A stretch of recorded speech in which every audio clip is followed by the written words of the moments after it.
Last weekend, I decided it was finally time to impress my friends by baking homemade bread. Inspired by a dozen YouTube tutorials, I messaged my group chat, "Bread party at my place. Come for carbs, stay for my inevitable meltdown."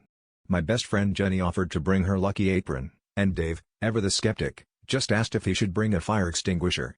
So far, so normal, except that when I mixed the dough, it seemed to have a mind of its own. It was stickier than a toddler after pancake day, but I figured that was part of the artisanal charm.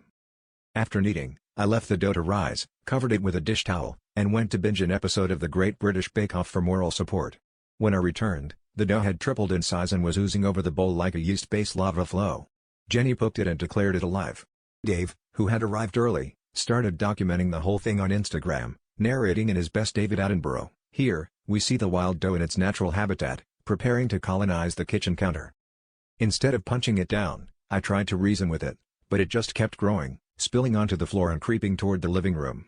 By the time the rest of our friends arrived, the dough had fully occupied the kitchen, and someone jokingly suggested we throw it a baby shower.